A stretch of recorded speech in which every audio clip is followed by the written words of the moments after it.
ఓం నమో వెంకటేశాయ. ఒక పవిత్రమైన కార్యక్రమానికి ఈరోజు మనం అందరం కూడా భక్తులందరం ఇక్కడ సమావేశం అయ్యాం. ఈరోజు మనందరం ఒకసారి ఆలోచిస్తే ఒక పవిత్రమైన దేవాలయం వెంకటేశ్వర స్వామి దేవాలయాన్ని మనం ఇక్కడ నిర్మాణం చేసుకోవాలని ఒక సంకల్పాన్ని చేశాం. అమరావతి దేవతల రాజధాని అమరావతి అయితే మన రాజధాని అమరావతి అంటే ఈ రెండు కూడా ఏ విధంగా సింక్రనైజ్ చేయని ఆలోచిస్తే ఇంకొక పక్కన మన రాష్ట్రంలో కలియుగ దేవుడు వెంకటేశ్వర స్వామి ఇక్కడ ఈ యుగంలో అవతరించారు. 2019లో ఆలయాన్ని కూడా నాకు ఆ సంకల్పాన్ని ఇచ్చాడు, అమరావతి పేరు పెట్టాలని. అందుకే పేరు పెట్టాం.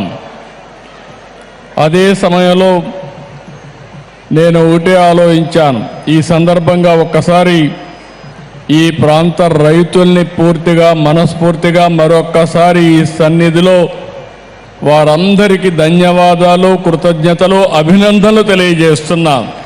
ఎప్పుడైనా ఒక పవిత్రమైన కార్యక్రమాన్ని సంకల్పించే ఆ పవిత్రమైన సంకల్పానికి కూడా ప్రజలు సహకరించాలి. ఇక్కడే రైతాంగం సహకరించి 29,000 మంది రైతులు 33,000 ఎకరాల భూమి స్వచ్ఛందంగా మీరు ఇప్పుడు డబ్బులు లేవు కాబట్టి ఒక కొత్త విధానం ల్యాండ్ పూలింగ్లో మేమిస్తామని చెప్పిన రైతాంగాన్ని మరొక్కసారి అభినందిస్తున్నా, ధన్యవాదాలు తెలియజేస్తున్నా. దానిపైనే ఆ సంకల్పం కూడా మీ అందరిలో వెంకటేశ్వర స్వామి కల్పించాడని నేను మనస్ఫూర్తిగా నమ్ముతున్నాను. 25 ఎకరాల భూమి, పవిత్రమైన ప్రదేశం, కృష్ణా నది ఒడ్డున వెంకటేశ్వర స్వామి దేవాలయం. ఇది ఒకసారి గుర్తు చేసుకుంటే అదే మనకు ఒక శక్తిని ఇస్తుంది. అందుకే ఈ అమరావతిని కూడా ఒక్కసారి నేను గుర్తు చేస్తున్నాను. ఇది ఏమాత్రం మీకు ఎవ్వరు కూడా అనుమానం అవసరం లేదు. దేవతల రాజధాని అమరావతి ఏ విధంగా ఉంటుందో ఆ నమూనాగా మన అమరావతి ఉండాలని వెంకటేశ్వర స్వామి వారిని కోరుతున్నా. నాకు ఒక నమ్మకం ఉంది. 2003 నేను ఆ రోజు మీరు చూస్తే ప్రాణదానం సిమ్స్లో ప్రారంభించాను. ఎన్టీ రామారావు గారు ప్రారంభించిన కార్యక్రమం అన్నదానం 83లో ప్రారంభిస్తే దేవునికి ప్రభుత్వ లాంఛనాలు సమర్పించే సందర్భంలో 23 క్లేమోర్ మైన్స్ నా మీద బ్లాస్ట్ చేస్తే సాక్షాత్తు వెంకటేశ్వర స్వామి నాకు ప్రాణభిక్ష పెట్టాడు తప్ప ఇంకోటి కాదని చెప్పి విజ్ఞప్తి చేస్తున్నా. అది వెంకటేశ్వర స్వామి మహిమ. నేను చిన్నప్పుడు కూడా మా కుటుంబం కానీ చిన్నప్పటి నుంచి మా ఇంటి దైవం వెంకటేశ్వర స్వామి. మా ఇంటి నుంచి చూస్తే మంగాపురం నుంచి ఆ సైడ్ చూస్తే వెంకటేశ్వర స్వామి నామాలు కనపడొస్తాయి. ఆయన్ని చూస్తూ బతికాం.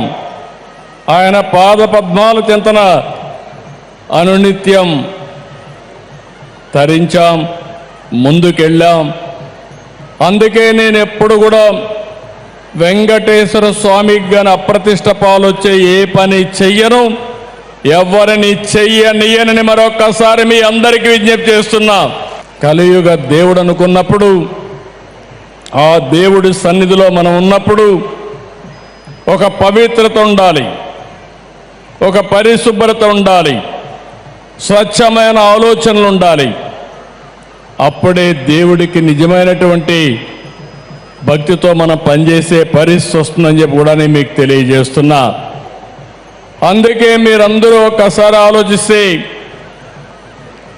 నేను ఎప్పుడు పోయినా వెంకటేశ్వర స్వామి దగ్గరికి పోతే ఎప్పుడు కూడా క్యూలోనే పోతాను. ఇప్పుడు కూడా నేను ముఖ్యమంత్రిగా అక్కడ వెళ్ళను, ఒక భక్తుడిగా వెళతాను, ఒక భక్తి భావంతో వెళ్తాను.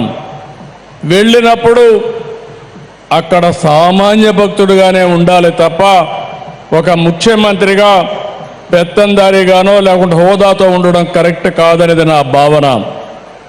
నేను వెంకటేశ్వర స్వామిని చూశాను. కొంతమంది తప్పులు చేస్తారు, తప్పులు చేస్తే చాలాసార్లు చెప్పేవాళ్ళు.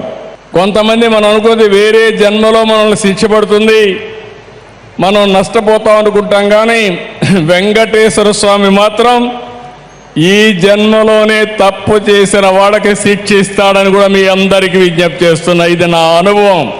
ఇక్కడుండే పాలక మండలి కావచ్చు, ఉద్యోగస్తులు కావచ్చు, పూజారులు కావచ్చు, ఎవరైనా అక్కడికి పోయిన వాళ్ళు కావచ్చు, ఎవరైనా కానీ ఇది నా అనుభవం. నేను చూశాను, క్లోజ్గా కూడా వాచ్ చేశాను. కానీ ఈరోజు అలాంటి సందర్భంలో మనం ఆలోచిస్తే ఆయన పవిత్రతను ఆయనే కాపాడుకుంటున్నాడు. ఈరోజు ఈ పవిత్రమైన దేవాలయాన్ని 260 కోట్ల రూపాయలతో దీన్ని పూర్తి చేస్తాం. నేను ఒకటే దేవస్థానాన్ని కోరుతున్నా, ఈ యొక్క అమరావతినే కాకుండా ఈ ప్రాంతాన్ని కాపాడవలసిన బాధ్యత ఈ దేవాలయం పైన ఉంది. ఆ శక్తినివ్వాలి, ఎనర్జీనివ్వాలి. ఆ 260 కోట్ల రూపాయలు ఖర్చు పెట్టి తిరుపతి ఏ విధంగా అయితే ప్రాంగణం ఉంటుందో అదేవిధంగా దీన్ని తయారు చేసే బాధ్యత, 2.5 సంవత్సరాల్లో పూర్తి చేసే బాధ్యత టీటీడీ తీసుకోవాల్సిందిగా మరొక్కసారి కోరుతున్నా. ఇంకో పక్కన ఈరోజు నేను ఒకటే ఆలోచించాను. ఎన్టీ రామారావు గారు ప్రారంభించింది అన్నదానం, నేను ప్రారంభించింది ప్రాణదానం, 3వది శ్రీవారి సేవకులు, 4వది దేవాలయాల నిర్మాణం. భక్తులు ముందుకు రావాలి. మీరు ఎంతో ఆస్తులు సంపాదిస్తారు, కానీ మీ పిల్లలకి ఇస్తే వాళ్ళు అనుభవిస్తారు, కొంతమంది పోగొట్టుకుంటారు. పవిత్రమైన కార్యక్రమాలు చేస్తే మంచి పని చేశామనే తృప్తి మీకుంటుంది. దానికి ముందుకు రావాల్సిందిగా మిమ్మల్ని కోరుకుంటూ, ఈరోజు ఈ కార్యక్రమానికి వచ్చిన మిమ్మల్ని అందరినీ మనస్ఫూర్తిగా అభినందిస్తూ, వెంకటేశ్వర స్వామి మనందరినీ కరుణించాల్సిందిగా, దీవించాల్సిందిగా, అల్టిమేట్గా నా ఆలోచన ఒకటి, హెల్తీ, వెల్తీ, హ్యాపీ సొసైటీ.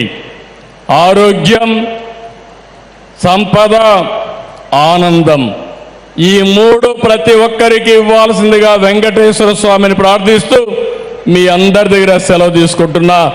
నమస్కారాలు. ఓం నమో వెంకటేశాయ.